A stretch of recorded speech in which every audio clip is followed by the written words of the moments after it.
Assalamualaikum warahmatullahi wabarakatuh. Kembali lagi di channel aku, Rima Sylvia. Akhirnya aku senang sekali aku bisa kembali lagi bikin video langsung kali ini setelah beberapa minggu pasca melahirkan. Alhamdulillah aku sudah melahirkan anak pertama aku dengan melahirkan secara sesar di salah satu rumah sakit di kota tempat aku tinggal. Sebut saja dengan nama BBA. Di video kali ini aku akan sharing dan berbagi informasi kepada kalian semua tentang pengalaman aku melahirkan di masa pandemi COVID-19 ini. Kenapa? Karena ada beberapa hal yang perlu kita perhatikan melahirkan di masa sekarang ini.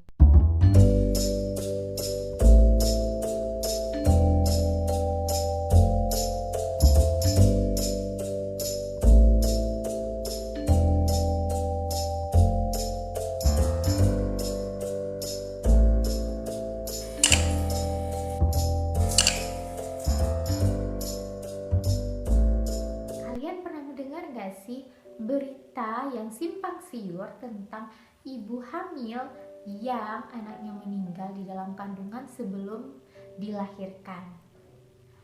Katanya si ibu tidak mendapatkan penanganan di salah satu rumah sakit daerah tersebut karena si ibu reaktif ketika rapid test. Tetapi beritanya juga ada versi lain kalau memang si janin ketika ibu itu pergi ke rumah sakit sudah tidak ada lagi. Kali ini aku tidak akan membahas tentang video tersebut, namun aku akan menceritakan tentang pengalaman yang aku alami melahirkan beberapa minggu yang lalu di masa COVID-19 ini.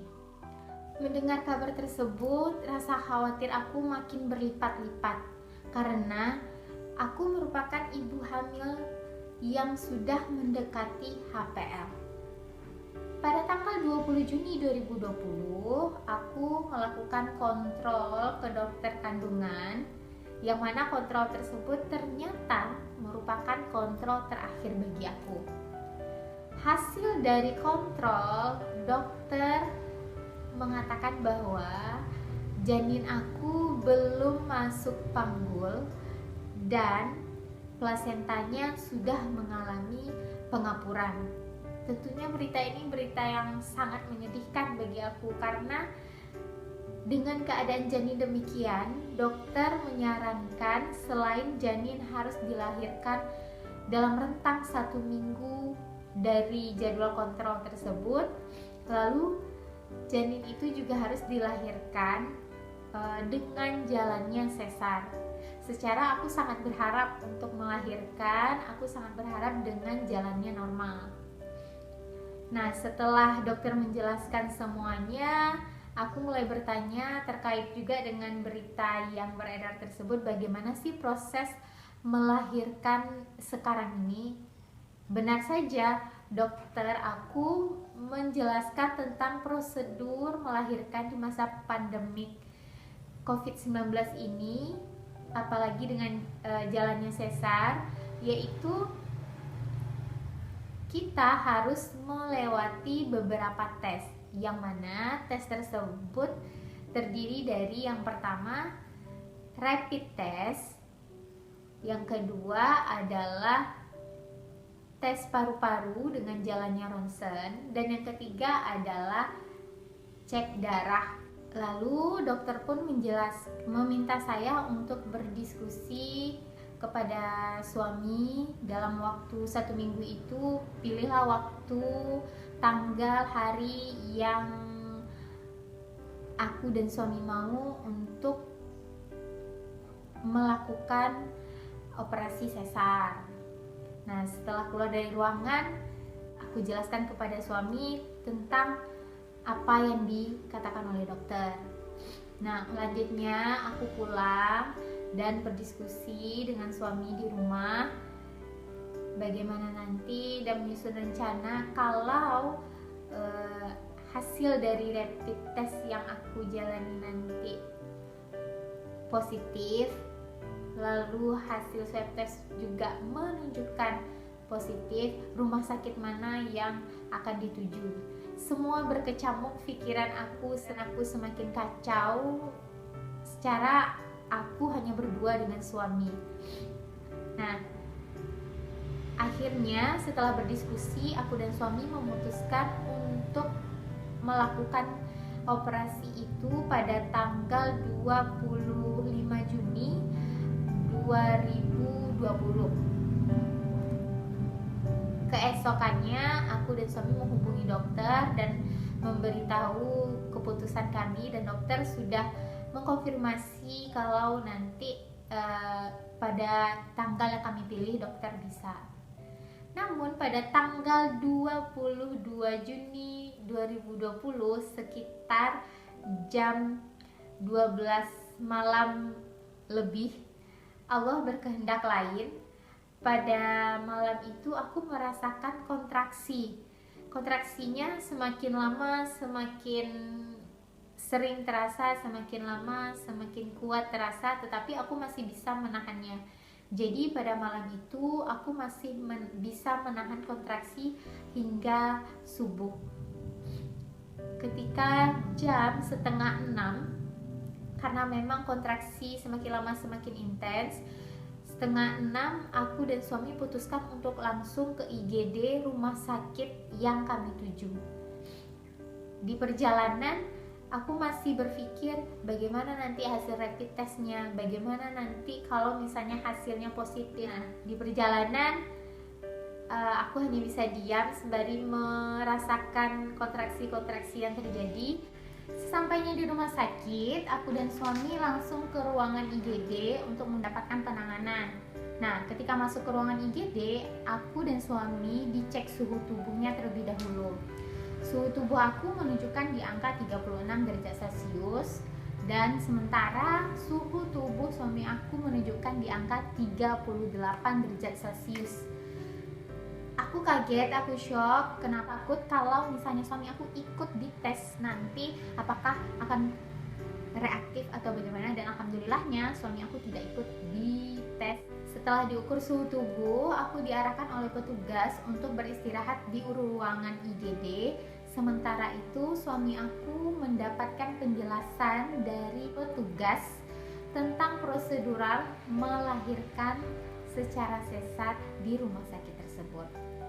Nah, untuk melahirkan secara sesar di rumah sakit tersebut, kami harus menandatangani surat perjanjian perihal ada serangkaian tes yang harus aku lewati sebelum mendapatkan penindakan dari pihak rumah sakit. Tes tersebut yaitu tes COVID-19 yang ada 3 macam tes. Yang pertama adalah rapid test, dan yang kedua tes paru-paru, dan yang ketiga adalah tes darah. Jika hasil dari rapid test yang aku jalani reaktif, maka aku akan dilanjutkan dengan swab test. Nah, jika dari ketiga-tiganya menunjukkan kalau aku positif COVID-19, pihak rumah sakit akan memberikan rujukan lepas. Artinya, pihak rumah sakit tidak mau memberikan penanganan karena rumah sakit tersebut bukan merupakan rumah sakit rujukan COVID-19. Di saat itu aku dan suami bingung, khawatir, bagaimana kalau hasilnya nanti aku itu reaktif, dan bagaimana kalau hasilnya menunjukkan positif. Tapi dengan pasrah, ikhlas, aku dan suami berdoa, selalu berzikir dan bismillah untuk menandatangani surat perjanjian tersebut. Karena memang perut aku sudah semakin lama semakin sering kontraksinya. Jadi dengan bismillah suami menandatangani surat tersebut. Setelah menandatangani surat tersebut, pihak dari IGD langsung mengarahkan suami untuk mendaftarkan aku rawat inap, lalu mengarahkan suami juga untuk ke bagian informasi melaporkan bahwasannya aku sudah mendaftar. Nah, sementara aku di ruangan IGD langsung dites. Yang pertama adalah rapid test, dan yang kedua aku juga melakukan tes paru-paru dengan cara ronsen, dan yang ketiga aku juga diambil sampel darah oleh pihak rumah sakit. Setelah serangkaian tes tersebut dilakukan, akhirnya suami aku juga sudah selesai untuk mengurus pendaftaran. Selang beberapa jam, akhirnya hasil dari tes tersebut keluar, dan alhamdulillah sekali hasil tersebut menunjukkan kalau aku negatif. Nah, beberapa menit aku dipindahkan ke ruangan persalinan oleh pihak rumah sakit. Sebagai informasi untuk kalian yang akan melahirkan di rumah sakit, untuk serangkaian tes COVID-19 ini, rapid test aku dikenakan biaya sebesar 300 ribuan. Nah, sementara untuk tes paru-paru dan cek darah, karena aku menggunakan asuransi BPJS, aku tidak dikenakan biaya. Tetapi jika nanti dari hasil rapid test itu menunjukkan reaktif, lalu akan dilanjutkan dengan tes swab test dan menunjukkan positif, maka untuk tes paru-paru dan cek darah akan dikenakan biaya, tidak di-cover oleh asuransi atau BPJS. Di dalam ruangan persalinan itu, aku menunggu dengan suami kurang lebih selama 5 jam untuk persiapan sebelum operasi sesar dilakukan. Nah, di dalam ruangan itu aku sebenarnya merasa gelisah, masih sangat-sangat khawatir, sembari aku merasakan kontraksi itu semakin intens, semakin mules, semakin sakit aku rasa. Akhirnya pada kurang lebih jam 1 siang, aku dipindahkan kembali ke ruang tunggu operasi.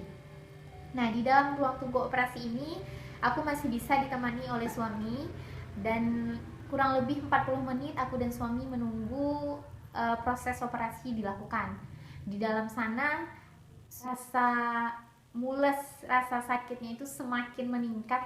Aku sudah ingin nangis, ingat keluarga, tapi harus kuat karena hanya aku dan suami berdua.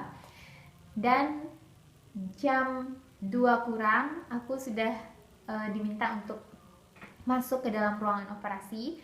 Di sana, di dalam ruang operasi sudah ada beberapa orang tim medis yang untuk menangani operasi sesar aku, lengkap dengan APD yang mereka gunakan. Otomatis mereka sudah menggunakan APD sesuai protokol kesehatan di masa COVID-19 ini. Operasi sesar pun berlangsung, aku dibius hanya setengah, jadi bagian atas aku sadar, jadi apa yang terjadi di dalam itu aku sadar. Aku selalu berdoa, aku selalu berzikir, ya Allah selamatkan janin aku, ya Allah berikan dia kesehatan, berikan dia kelengkapan di saat dia lahir, dan berikan kelancaran atas operasi ini. Aku selalu berdoa demikian, nggak tahu harus minta tolong kepada siapa. Rasanya ketika di operasi itu rasa perut, rasa cuman diobok-obok aja karena memang udah dibius. Nggak lama, pada jam 2 siang, alhamdulillah aku mendengarkan tangisan yang sangat kencang, tangisan yang sangat lantang, dan itu adalah suara dari anak aku. Pada tanggal 22 Juni 2020 jam 2 siang, baby A alhamdulillah dilahirkan dan selamat sehat. Setelah baby A lahir, baby A langsung dibawa ke suami ternyata untuk diazankan dan diikomatkan, dan baby A langsung dicek darah dan dicek semuanya, dan aku selang 1 jam baru keluar dan operasi selesai dilakukan. Agak melo ya, tapi ya kebawa perasaan untuk menceritakan ini semua karena rasanya mimpi aja berjuang berdua dengan suami di masa sekarang ini, dan ini merupakan pengalaman pertama bagi aku dan suami. Ya, aku percaya ada tangan-tangan Allah yang menolong kami, ada tangan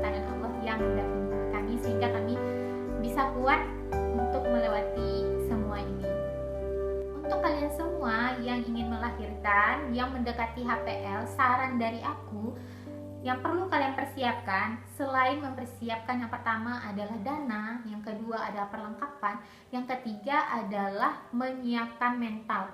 Baik itu menyiapkan mental untuk melahirkan normal maupun sesar, dan menyiapkan mental untuk tes COVID-19 ini. Lalu aku juga sarankan bagi kalian ibu-ibu hamil, jaga pola makan, jaga kesehatan, banyak beristirahat, dan tetap stay di rumah agar kita terhindar dari paparan virus COVID-19. Dan saya sarankan untuk kalian mencari rumah sakit yang bukan rumah sakit rujukan COVID-19, dan siapkan juga plan kalian kalau misalnya hal buruk terjadi, hasil dari tes itu menunjukkan positif, rumah sakit mana yang akan kalian tuju. Itu saran dari saya, jadi nanti nggak bingung lagi ketika hari H. Sekian dari aku, cerita pengalaman aku melahirkan BBA kemarin. Semoga dari cerita ini banyak pelajaran yang bisa kalian ambil, banyak informasi yang bisa kalian dapatkan. Sampai jumpa di video selanjutnya. Wassalamualaikum.